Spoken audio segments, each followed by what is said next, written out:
ಎಲ್ಲರಿಗೂ ನಮಸ್ತೆ. ಇವತ್ತಿನ ಮಾಹಿತಿ ನೋಡ್ಕೊಂಬರೋಣ. ಚಾಣಕ್ಯ ಸೂತ್ರ. ಪುರುಷನ ಬದುಕು ಹಾಳು ಮಾಡುವ ಮಹಿಳೆಯರು ಯಾರು ಗೊತ್ತೇ ನಿಮಗೆ?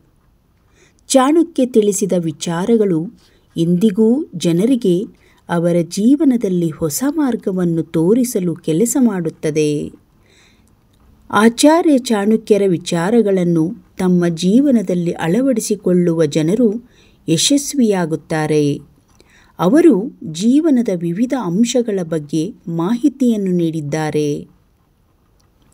ಆಚಾರ್ಯ ಚಾಣಕ್ಯ ಮಹಿಳೆಯರ ಬಗ್ಗೆ ತಮ್ಮ ಆಲೋಚನೆಗಳನ್ನು ಸಹ ಪ್ರಸ್ತುತಪಡಿಸಿದ್ದಾರೆ. ಕೆಲವು ಮಹಿಳೆಯರಿಗೆ ದೂರವಿರಲು ಪುರುಷರಿಗೆ ಹೇಳಿದ್ದಾರೆ, ಏಕೆಂದರೆ ಅಂತಹ ಮಹಿಳೆಯರು ತಮ್ಮ ಜೀವನವನ್ನು ಹಾಳು ಮಾಡಿಕೊಳ್ಳುತ್ತಾರೆ. ಪುರುಷರು ಯಾವ ರೀತಿ ಮಹಿಳೆಯರಿಂದ ದೂರವಿರಬೇಕು ಎಂದು ನೋಡೋಣ ಬನ್ನಿ. ಸ್ವಾರ್ಥಿ ಮತ್ತು ದುರಾಸೆಯ ಮಹಿಳೆಯರಿಂದ ಯಾವತ್ತಿಗೂ ದೂರವಿರಿ. ಆಚಾರ್ಯ ಚಾಣಕ್ಯ ಹೇಳುವಂತೆ ಪುರುಷರು ಸ್ವಾರ್ಥಿ ಮತ್ತು ದುರಾಸೆಯ ಹೆಣ್ಣು ಮಕ್ಕಳಿಂದ ದೂರವಿರಬೇಕು. ಅಂತಹ ಮಹಿಳೆಯರು ತಮ್ಮ ಹಿತದೃಷ್ಟಿಯಿಂದ ನಿಮ್ಮೊಂದಿಗೆ ಸೇರಿ ಕೆಲಸ ಮುಗಿದ ನಂತರ ಹೊರಟು ಹೋಗುತ್ತಾರೆ. ಪುರುಷರು ಯಾವಾಗಲೂ ಅಂತಹ ಮಹಿಳೆಯರಿಂದ ದೂರವಿರಬೇಕು. ಇಲ್ಲದಿದ್ದರೆ ಪುರುಷರು ನಾಶವಾಗುತ್ತಾರೆ. ಸಂಸ್ಕಾರವಿಲ್ಲದ ಮಹಿಳೆಯರಿಂದ ಎಂದಿಗೂ ದೂರವಿರಿ. ಆಚಾರ್ಯ ಚಾಣಕ್ಯರು ಸಂಸ್ಕಾರವಿಲ್ಲದ ಮಹಿಳೆಯರಿಂದ ದೂರವಿರಬೇಕು ಎಂದು ಹೇಳಿದ್ದಾರೆ.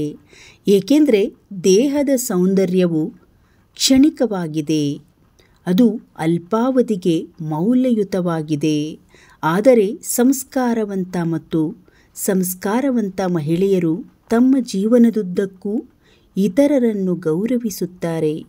ಸಂಸ್ಕಾರವಿಲ್ಲದ ಮಹಿಳೆಯೊಂದಿಗೆ ನೀವು ಸಂಬಂಧವನ್ನು ಬೆಳೆಸಿಕೊಂಡರೆ ಅದು ನಿಮ್ಮ ಗೌರವವನ್ನು ಕಡಿಮೆ ಮಾಡಲು ಕೆಲಸ ಮಾಡುತ್ತದೆ. ಮೂರನೆಯದಾಗಿ, ಅನೈತಿಕ ಮಹಿಳೆಯರಿಂದ ಆದಷ್ಟು ದೂರವಿರಿ. ಒಂದೇ ಸಮಯದಲ್ಲಿ ಅನೇಕ ಪುರುಷರೊಂದಿಗೆ ಸಂಬಂಧ ಹೊಂದಿರುವ ಮಹಿಳೆಯರನ್ನು ವೇಶ್ಯೆಯರು ಎಂದು ಕರೆಯಲಾಗುತ್ತದೆ. ಅಂತಹ ಪರಿಸ್ಥಿತಿಯಲ್ಲಿ ಪುರುಷರು ಅಂತಹ ಮಹಿಳೆಯರ ಬಳಿ ಅಲೆದಾಡಬಾರದು. ಒಬ್ಬರು ಯಾವಾಗಲೂ ಈ ಮಹಿಳೆಯರಿಂದ ದೂರವಿರಬೇಕು.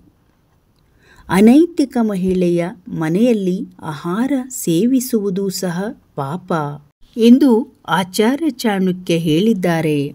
ಅಂತಹ ಮಹಿಳೆಯೊಂದಿಗೆ ಸಂಬಂಧ ಹೊಂದಿರುವ ವ್ಯಕ್ತಿಯು ತನ್ನ ಜೀವನದುದ್ದಕ್ಕೂ ತೊಂದರೆಗಳನ್ನು ಅನುಭವಿಸುತ್ತಾನೆ. ಅಜ್ಞಾನಿ ಮಹಿಳೆಯರಿಂದ ಆದಷ್ಟು ದೂರವಿರಿ. ಆಚಾರ್ಯ ಚಾಣಕ್ಯರ ಪ್ರಕಾರ ಅಜ್ಞಾನಿ ಮಹಿಳೆಯರಿಂದಲೂ ದೂರವಿರಬೇಕು. ಅಂತಹ ಮಹಿಳೆಯರೊಂದಿಗೆ ವಾಸಿಸುವುದರಿಂದ ತನಗೆ ತಾನೇ ಹಾನಿಯಾಗುವಂತೆ ಯುವತಿಯರು ಅಧ್ಯಯನ ಮಾಡಬೇಕು. ಏಕೆಂದರೆ ಜ್ಞಾನವುಳ್ಳ ಮಹಿಳೆಯರು ಮಾತ್ರ ಸಮಾಜವನ್ನು ನಿರ್ಮಿಸುತ್ತಾರೆ ಎಂದು ಅವರು ಹೇಳಿದ್ದರು. ಈ ಮಹಿಳೆಯರು ಕುಟುಂಬದ ಅಭಿವೃದ್ಧಿಯ ಜೊತೆಗೆ ಸಮಾಜವನ್ನು ಅಭಿವೃದ್ಧಿಪಡಿಸುತ್ತಾರೆ.